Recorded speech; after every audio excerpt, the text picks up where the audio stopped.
What's up, drivers, and welcome into the Liquid Trucking Podcast for episode 67. I'm your host, Marcus.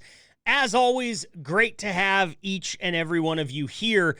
I'm excited about this episode because we are giving away another 250 Drive for Gold points today for a driver-suggested topic. And even though it's a topic we've covered before, there's always room to cover this topic ad nauseum, especially during the time of year that we're hanging out in right now. First off, always going to hit you with the homework. Go over to liquidtrucking.com, click the link next to my picture at the top of the page. It says check out the podcast here. It will take you to our landing page for all things podcasts, and I'm happy to report that there is a V2 of the podcast page in the works. Now, I can't share with you anything about what that V2 is going to feature because I don't know. See, when you have a guy like me who certain circles could say has a big mouth, people tend to be kind of guarded about their information around me, and I don't understand why. It's just a podcast. It just goes on record for anybody that wants to click on it to hear. Why can't you give me guarded secret information?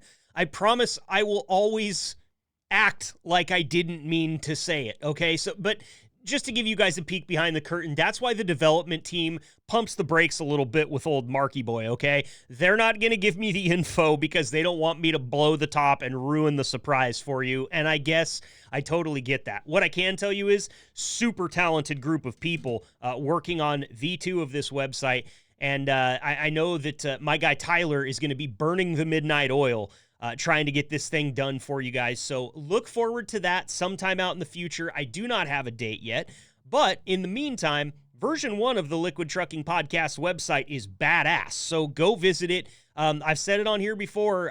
Something like 80% of you guys listen to the podcast off of the website. And I think that's really cool. You guys totally surprised me there. My entire career in podcasting, which spans a little over 5 years now.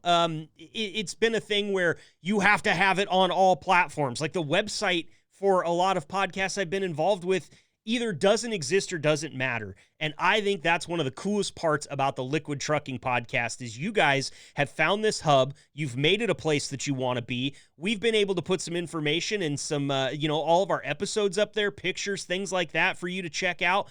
And what I'm guessing is version 2 is just going to improve upon all of it. So hang out at the website like you're already doing. Appreciate you guys going there. And of course, we appreciate every single click and every single download of this here show. Again, liquidtrucking.com. Click the banner at the top of the page where you see my picture and the word podcast. I don't have a lot of time today because I actually am trying to save as much room for the interview as I can. We got a couple of drivers coming on to talk with us about our topic today, which is, before we've talked winter driving preparedness, and we hit this topic probably at least a couple of times a year, maybe even more. It's pertinent, and right now it happens to be sort of relevant. Now, as you guys know, we do record these episodes a couple weeks in advance, so it's oftentimes hard, since I don't know the future, to have this episode happen when a storm is going on. Sometimes we've gotten lucky, other times we've missed it completely. I don't know what's going to be happening on the Weather Channel when you guys are hearing this, but what I do know is that there have been some massive storms across the entire United States.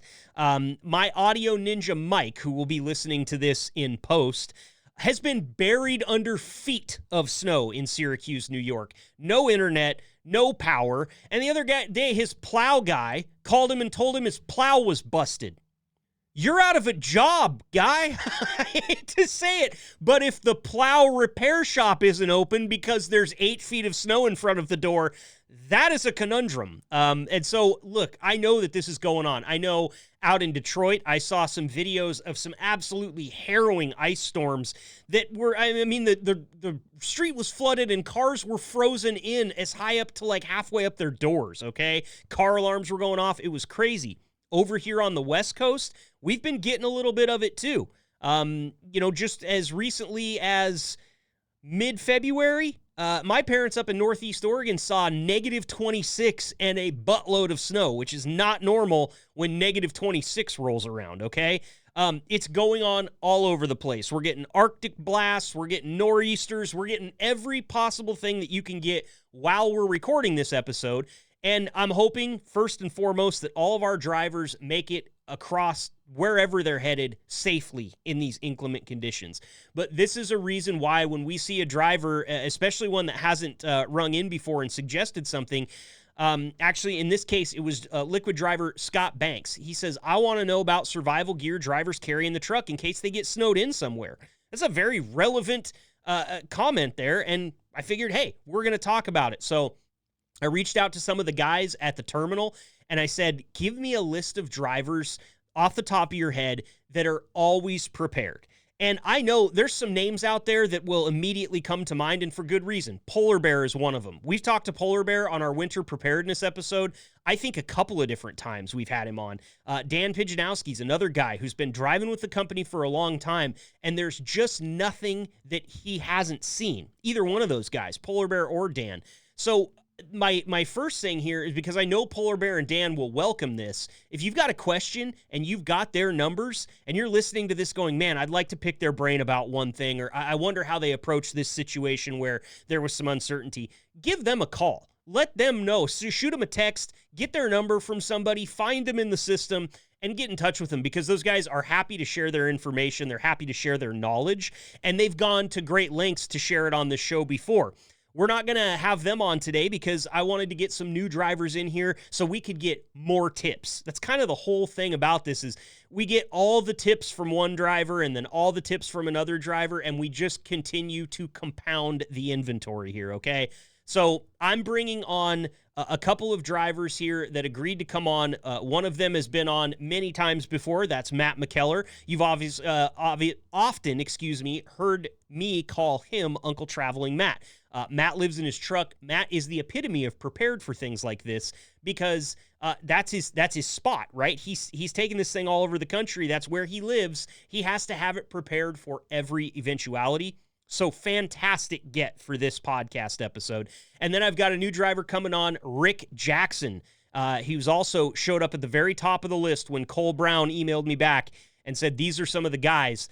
Rick was right up towards the top of that list. So super excited to have Rick and Matt come on and chat with us a little bit about the finer points of being prepared for any eventuality in the winter. And also, I'm going to spring a surprise on them here. They don't know this yet.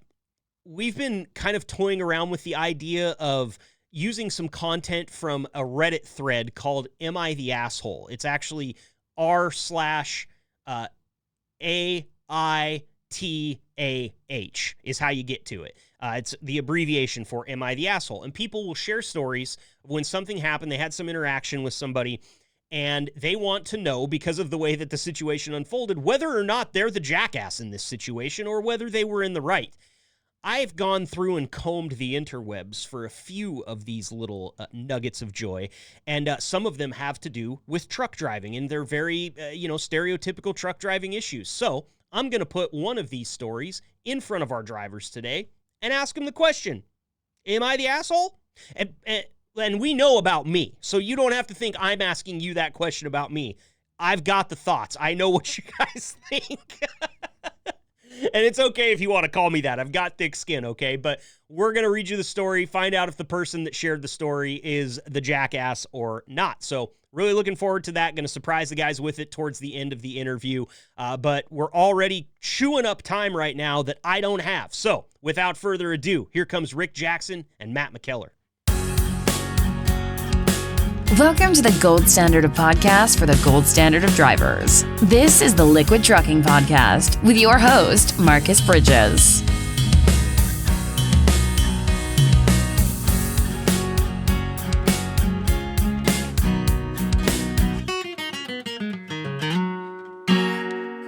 All right, I've got him here on the line right now, Rick Jackson and Matt McKellar. Very excited to have them here. Rick, you're joining us for your very first time on the podcast. Thanks for the time, my friend. How's things going out there for you? It's going good. About to freeze to death, but it's looking better. So it is, and it's a very pertinent comment that you made that you're about to freeze to death, because we're going to be talking a lot about winter driving today. Good. Now, also joining us here is Matt McKellar. Matt, a veteran of the podcast. Thank you so much for being here with us again, Matt. Yeah, thanks, Marcus. Good to be back. Yeah, dude, always a pleasure to have any driver that wants to join the show on. And I thought it would be cool to bring on somebody that's never been on before, put them on with somebody that's been on a lot because, I'm just always trying to make friends out here, Rick. So we're very glad to have you. I do like to get to know the drivers just a little bit before we actually get into what we're going to be talking about today. So, Rick, how long have you been working with Liquid Trucking? 13 years, the 28th of this month. Wow, that's great. Congratulations on your 13-year anniversary. Yeah, thank you. Why Liquid? It's gone by fast. Nobody else would hire me. No, I used to come over here from another company and do a washout on a trailer. And I've had my endorsements. And then just one day I was thinking, well, I've never actually used my tanker endorsement. And it was a pneumatic. So that's kind of how I did it. Showed up. I knew Kim Tilson from the place I used to work at. Talked to her. She said it was a great place to work. And then she ran me over to Dave's office. And I talked to him for a minute and pretty excited that they were interested. And it's gone by fast. That's awesome to hear. I mean, anytime you're working at one place for 13 years, you hope that it goes by fast. Otherwise, what are you doing, right? Exactly. Yeah. Yep. I agree. Well, gentlemen, I appreciate that, Rick. And the reason I brought you guys in today, you both came highly recommended from Mr. Cole Brown back at the terminal. I know everybody knows and loves Cole. He's a great dude. A lot of times I will ask him for suggestions for which drivers would be good for this topic, and you guys both came in on that list. The topic today is we had driver Scott Banks reach out and say, I want to know what drivers keep on their truck in terms of survival gear in case they get snowed in somewhere. And when that suggestion came through, we thought, hey, what better time than now? New York to L.A. seems to be buried in terrible weather. So let's get a couple of good drivers on here to tell us how prepared they are. And Matt, I'm going to start with you here on this. I actually normally I would just come out and ask you guys, hey, what's on the truck? We've done that a lot, and we will do that later on in this interview. But I want to start this one from the other side, Matt, because it seems like as I talk to drivers, a lot of them will tell me, hey, XYZ happened, and then I never left home without ABC on the truck again. So I want to approach it from that side with you, Matt. In terms of winter preparedness on the truck, has there ever been a scenario that you found yourself in that kind of triggered an upgrade to the things that you're carrying just in case? Yeah, I've got a good example for that. Last winter, I was unloading, I forget where, somewhere in the frozen tundra, like we work a lot of times. And I got back on the truck, and I kept thinking that I had like a rock in my shoe or something because I felt this weird spot against my toe. And I'd take off my shoe and my sock, shake it out, nothing. Later that day, I noticed this like purple spot at the end of my big toe. And I'm like, that's weird. Must have hurt myself or something. After a couple of days, I got thinking, wait, is that frostbite? Oh, no. And I happened to have an appointment with my doctor, like my annual check-in, like a week or two later. And I asked him about it, and he looked at it, and he's like, yep, that's frostbite. He's like, I volunteer a lot with a lot of homeless guys. Like, I see a lot of frostbite. How did you get frostbite? And it was just from loading or from unloading out in the cold. I have a little bit of circulation issue, like Raynaud's syndrome, if you know what that is. And so I think that's part of it is sort of my bad circulation. So this winter, my new addition to my supplies and gear has been some of those hot hand warmers. Yep. And they make some of them specifically for your toes as well that like stick underneath your socks. And I've been using those and trying to figure out how to better use them to stave off any further instances of frostbite. So you didn't lose your toe or anything, did you? It was like a small, like almost like a pinprick size, like the size of a tiny ball bearing kind of thing. And that part did eventually kind of grow underneath and fall off. It's not like a chunk fell off, but like eventually it just kind of healed around it, Okay, good. Yeah, well, I know people can lose digits to that. I mean, it happened to a kid in my high school. It was like, in the tens and it was snowing and he lived like 6 miles out of town and just decided because his mom didn't pick him up one day to walk home, and he lost part of his ear and part of a pinky. Just because I think he was out there in a t-shirt and jeans. So I'm very glad to hear, Matt, that it didn't end up that way for you. But I think that illustrates just how quickly things can go bad. Like, it was just cold. You didn't think it was anything out of the ordinary that day, and all of a sudden you ended up with frostbite. Yeah, exactly. I mean, my toes were a little cold, but that often happens because it's winter, and sometimes you're wearing like your steel toe boots or whatever, and your feet get a little bit cold.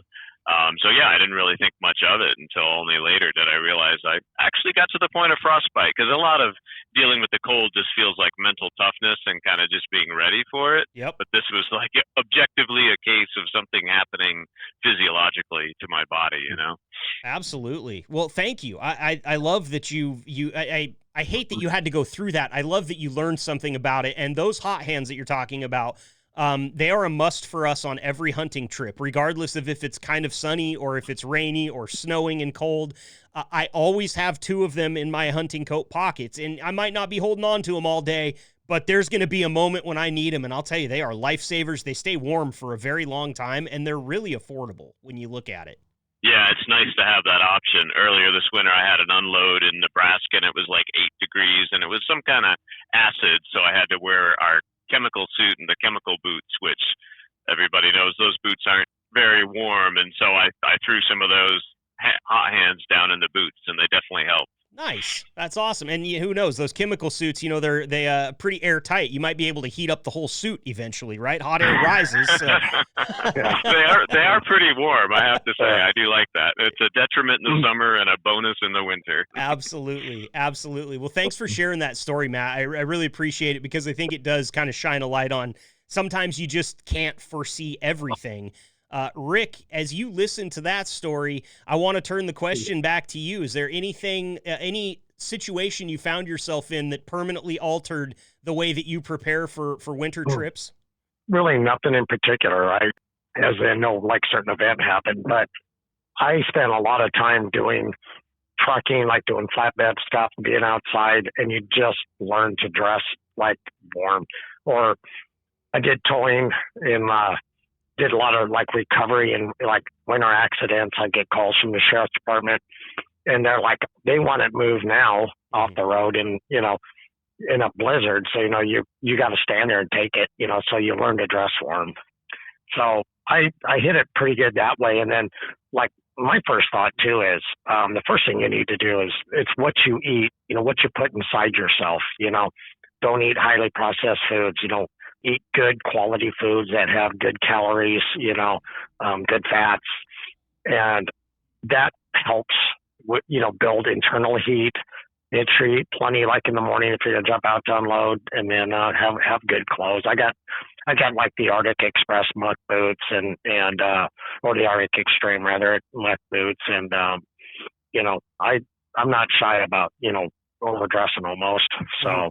Yeah, you don't want to get caught out. You know how the temperatures are. You wouldn't last long. No. That and having just good food in your vehicle. That's always good. If you don't have much for calories in you, you probably can't almost dress warm enough, to take it. But right. You can get stranded. I've been stranded, as in not really broke down, but roads closed out in Cheyenne or Laramie or whatever, and and then you're nowhere near a truck stop because that's all taken. So you're out on an off ramp or somewhere, some parking lot somewhere, and you better have food, so. Is there anything that you kind of never leave home without in terms of good, caloric food that can help keep you warm? Like anything you swear by on your truck, Rick? Well, I take, and I'm mindful of carbs, but what I do is I a lot of red meat, a lot of hamburger. There's a lot of calories in that. Eggs, bacon and stuff, and I eat quite a bit of it. It's just good for you. If your body's in good shape because of a good diet, you're treating yourself good, and you're stronger. You can get more food with protein, calories. You can get out there. You're in better shape. You can take the cold better. Your muscles are doing better. You're stronger. it won't be as hard on you.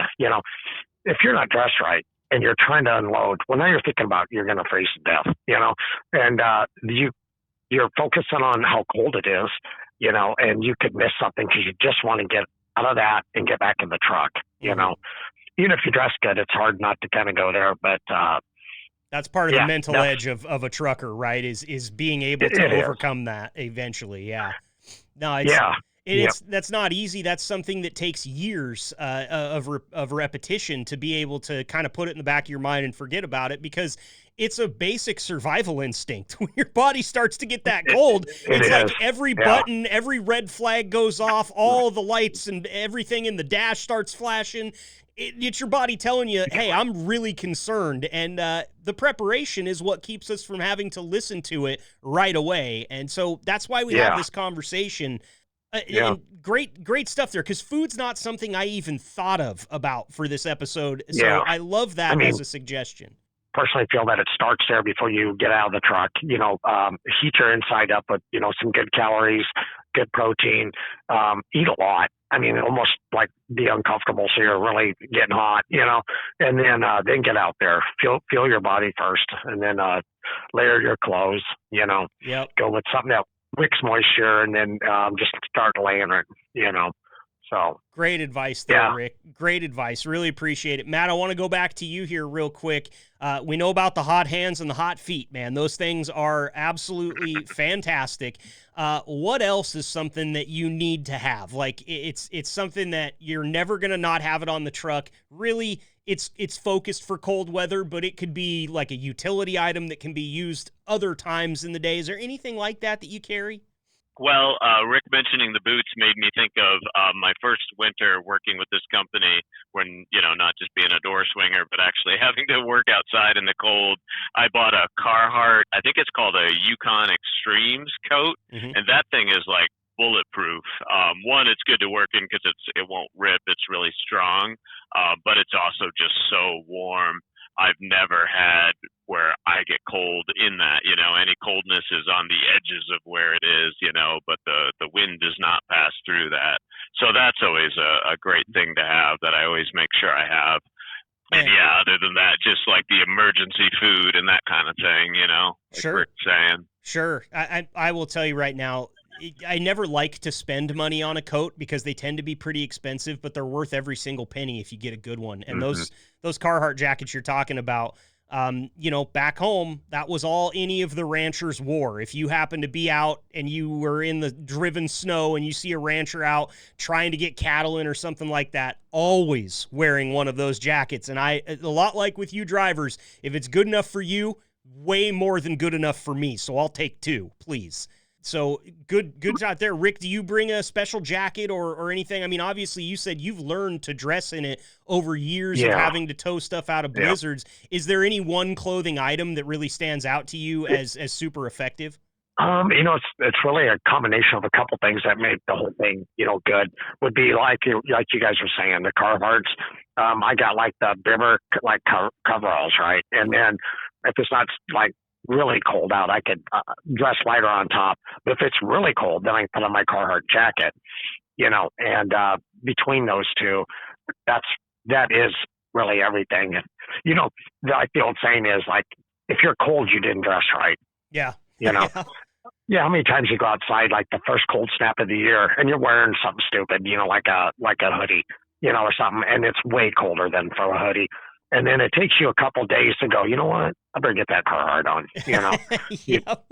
You're exactly teach right. a lesson. Yeah, it happens to me in football season every year because I go to all these nice warm September games, and that first night October game rolls around, and I think, it's going to be 60 degrees today. I'm wearing shorts, and then darkness falls, and everything changes. And I have to learn that lesson every year, which is why I'm not a truck driver and I host podcasts for a living.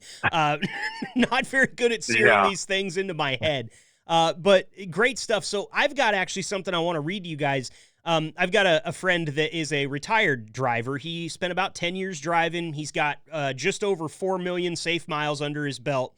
And I was talking to him about this in passing, and I said, Did you have a checklist or anything like that for when the winter months rolled around? Because he's from the Lone Star State of Texas, and he was home a lot. So when he's going out into cold stuff, he's normally leaving a pretty nice environment and going to one that's very inclement.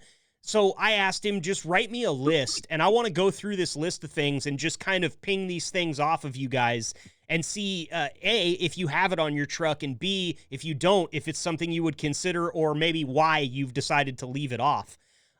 So starting out, this one is so down the middle, and it's something that I don't think has ever been mentioned on this show, but I'm guessing 100% of drivers have one. I have one, and that's a windshield scraper. Those things come in really handy. Maybe one with a brush on the other side. Do you guys pack windshield scrapers, Matt?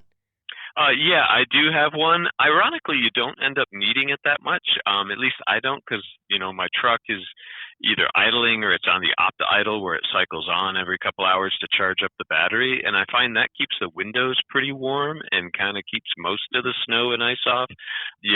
But I do use it. Sometimes it accumulates, or you need to use it on your wipers a little bit.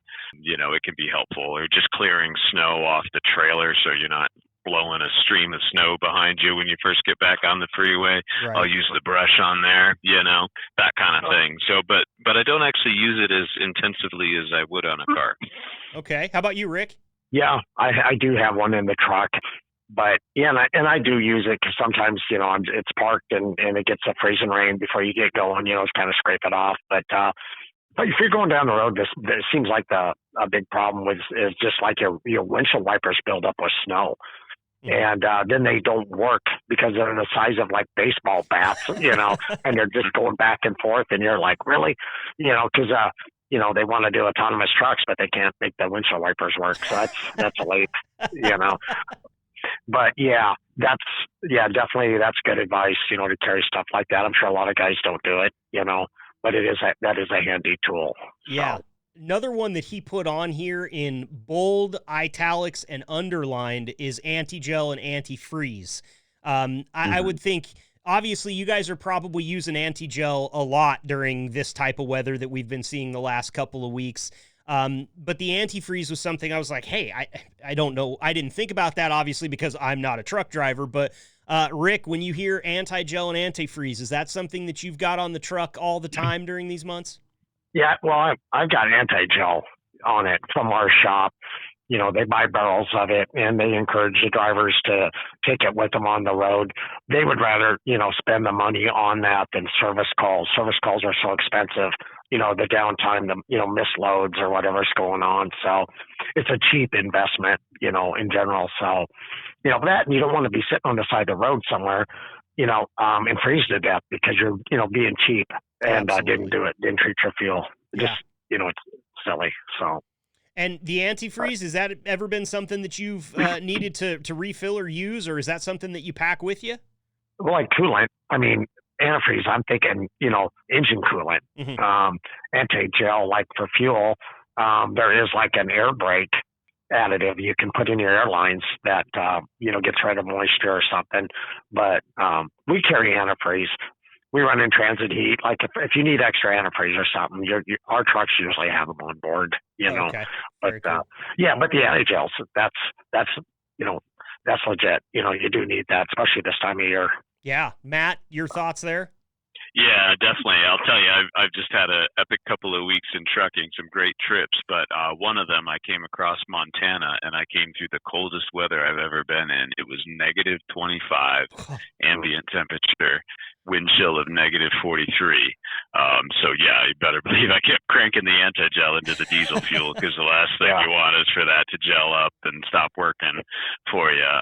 And then, yeah, like Rick's saying, the antifreeze definitely both for the engine in case you just happen to spring a leak or run low, but also those cold temperatures for a lot of our products. We're running the in-transit heat system, which basically taps into the antifreeze in your engine.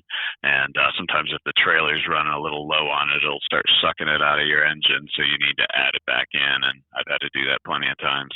Okay. So definitely a paramount thing to have on, the anti-gel and the antifreeze.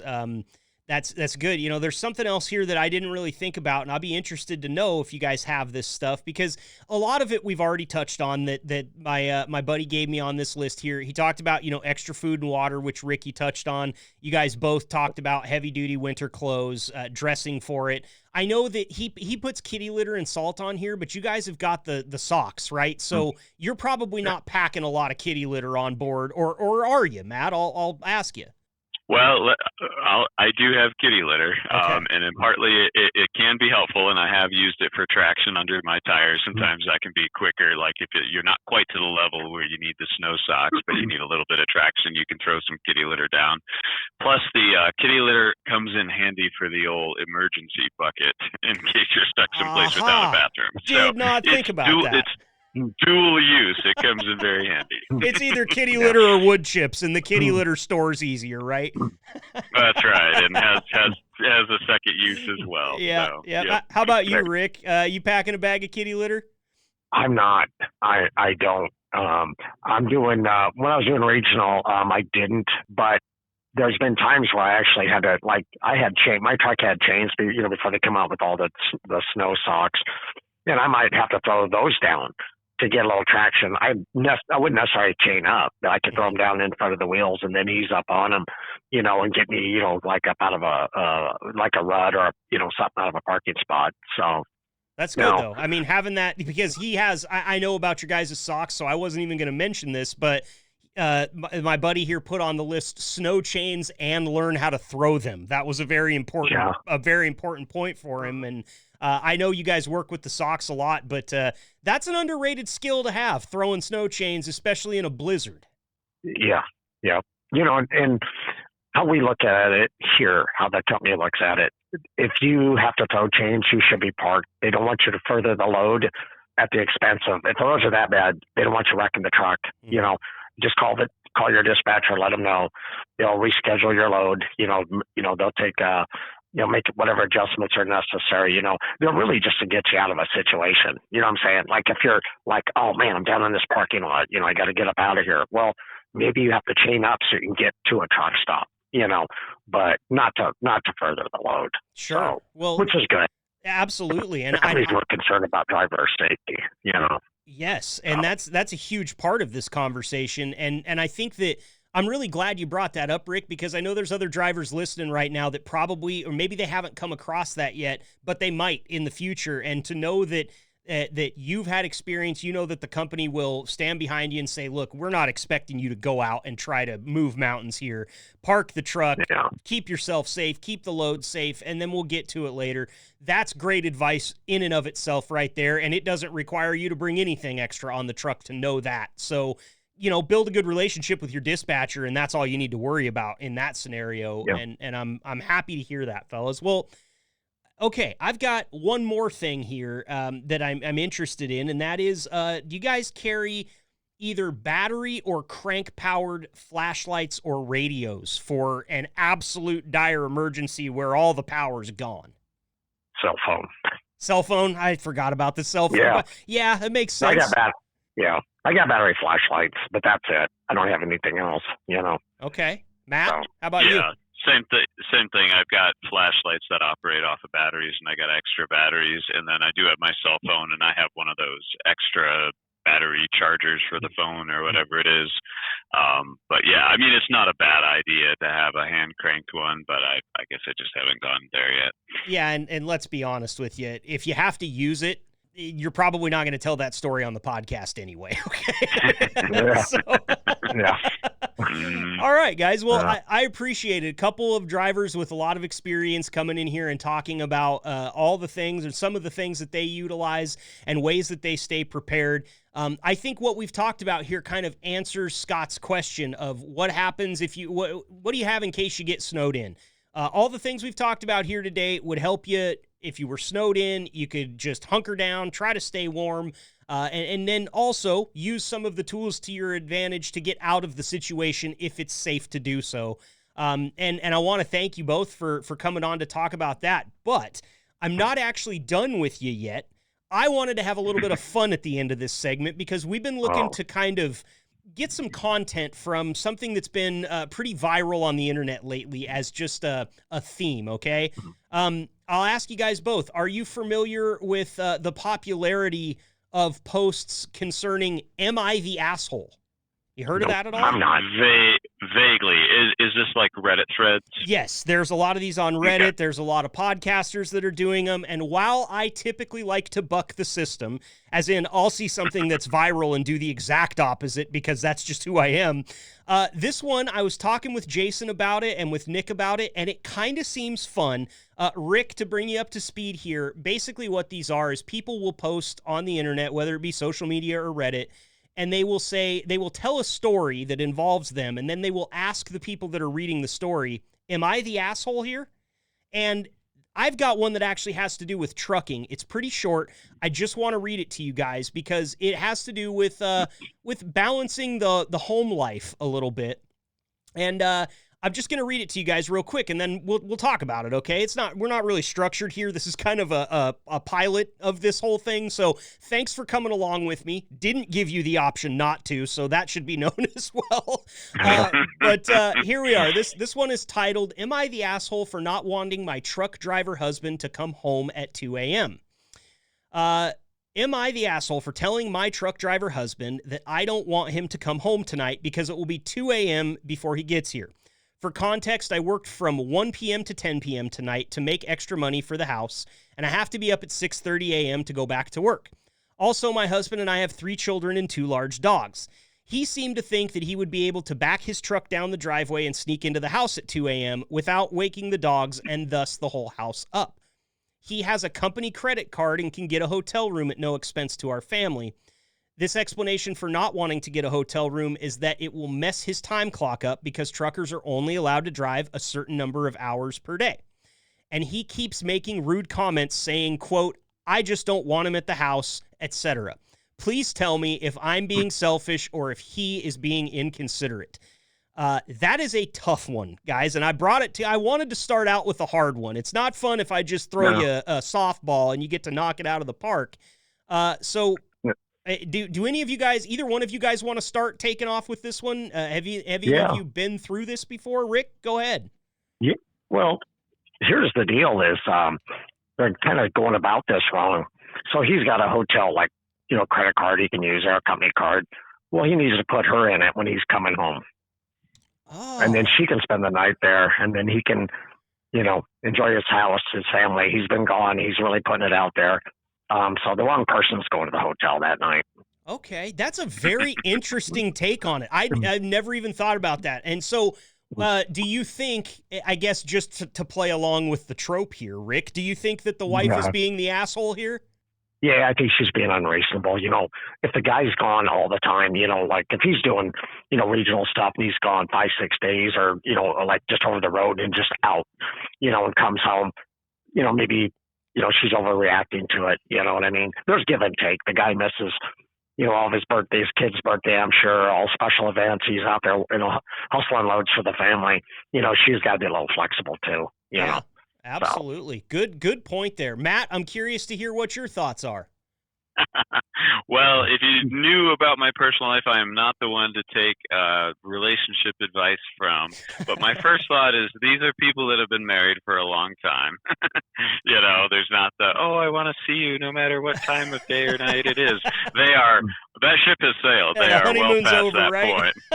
That's right, exactly.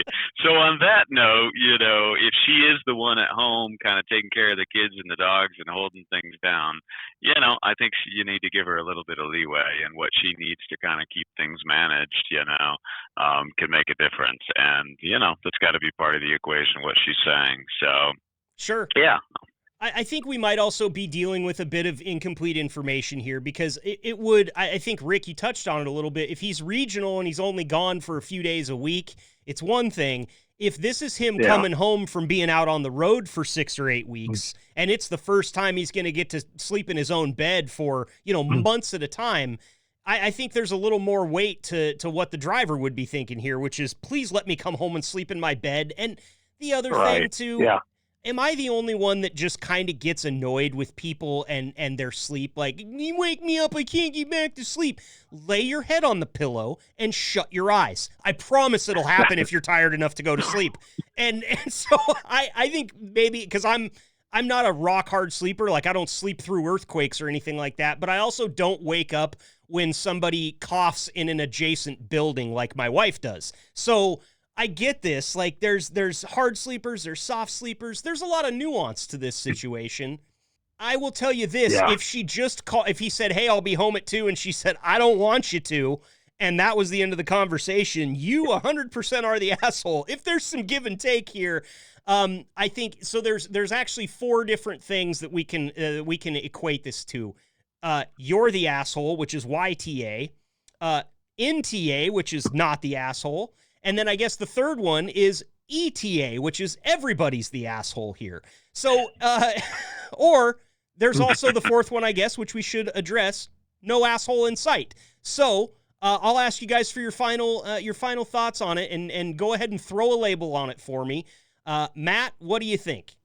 I would say no asshole inside. I would say, they got to get into the details and try to work this out. And usually there's something kind of beneath, the issues. There's the issues beneath the issues is my point. I'm going to go all psychological here. There you go. Well, Yeah. I appreciate that. To be able to say no asshole in sight and be talking about something we found on the internet is amazing to me, but I like it. It's a good start. How about you, Rick? I can agree with that. If that's an issue, then there must be a bunch of stuff going on, But they both got to work on it. If he leaves the cap off the toothpaste and all of a sudden the door gets blown off the hinges, that's there's underlying issues here. We're fighting about something we shouldn't be fighting about before we work out why we hate each other. Maybe something like that. Yeah. Yeah. Awesome, guys. Well, hey, I liked it. That was the shortest one that I could find. It was also pretty straightforward. There are examples of these that are pages long, and as the podcast continues to evolve, we're going to find more of these that we get to talk to and have segments about and everything like that.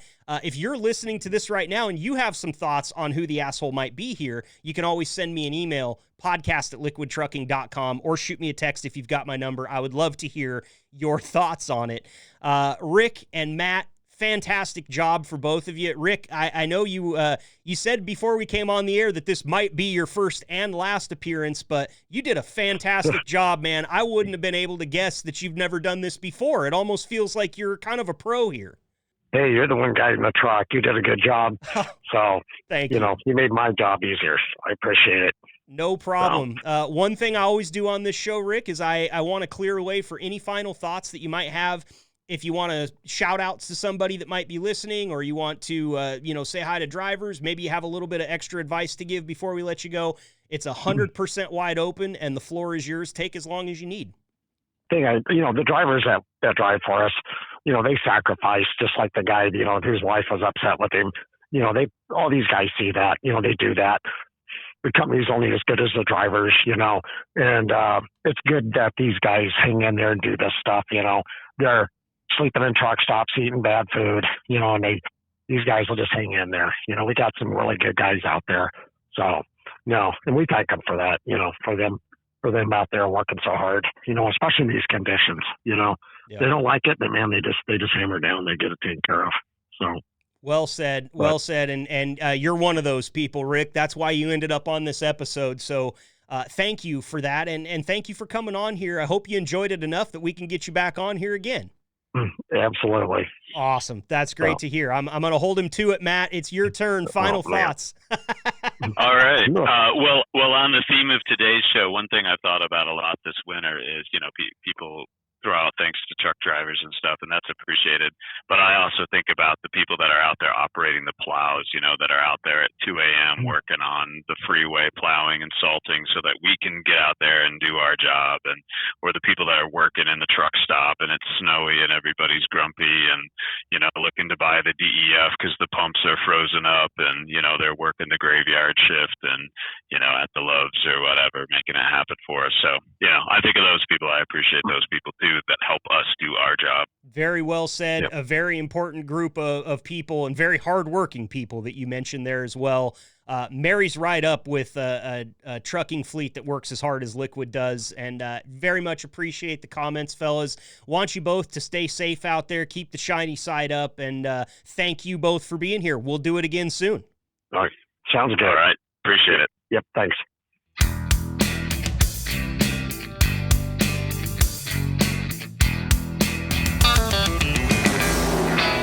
Great stuff there from Matt McKellar and Rick Jackson. Can't thank those guys enough for coming on and just having the conversation. Again, I mentioned this during the actual interview, but I think it's really important to just get drivers talking about this stuff because you never really know what's going to come out until you start to have a conversation and light bulbs go off and rabbit holes get found and tangents are invented, and that's really where we get into the deep conversation about this stuff, where maybe you can pick something up that you hadn't even ever thought about because you've never been presented with that situation. I hope our conversation did that for you today. And as always, with inclement weather type content, we're always going to be having conversations about it, especially during this time of year. So if you've got something interesting that you swear by, or maybe you picked up a tip from a driver out on the road, you met him in a truck stop, he said, hey, do you have one of these? And you've taken it with you ever since and would never leave it at home. I'm looking for all that stuff. So always send me an email, podcast@liquidtrucking.com, or you can shoot me a text message or a phone call if you've got my number. And just talk to me about this stuff, man. I don't mind when you guys reach out to me, even if it's just to shoot the shit a little bit and just talk. So if you've got my number, feel free to use it. I'm always wide open for off-the-mic conversations as well as new ideas that can come in from you drivers. After all, we want to be talking about what you want to be listening to. So again, my thanks to Matt and Rick for today's interview. I need to talk about this one more time before it actually goes live, which is kind of hard because in the world I'm living in, it's weeks from being live right now. But you are living in a world where it's going to be live in like a few days. This episode drops on March 12th.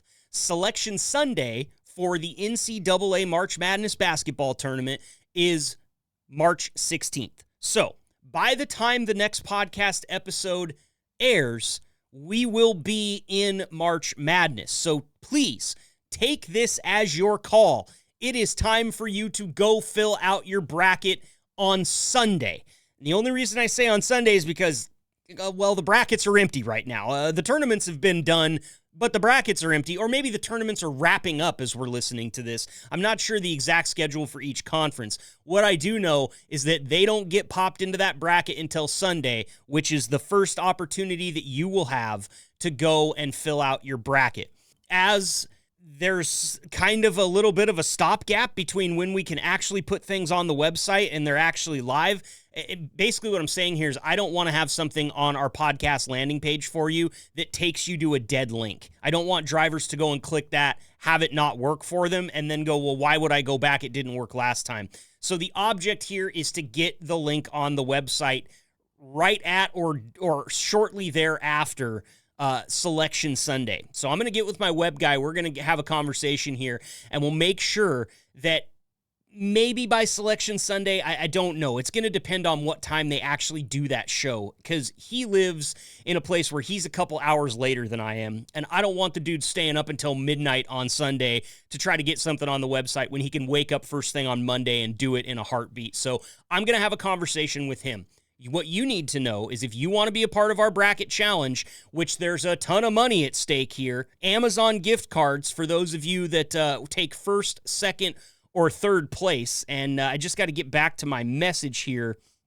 First place, $125, second place, $75, and third place, $50 for our bracket challenge. So make sure on March 16th, you head over and check the website. If you don't see anything there that mentions March Madness, then go back on Monday and fill out your bracket, get it submitted so that we can do a little competition, a little friendly competition here on the show.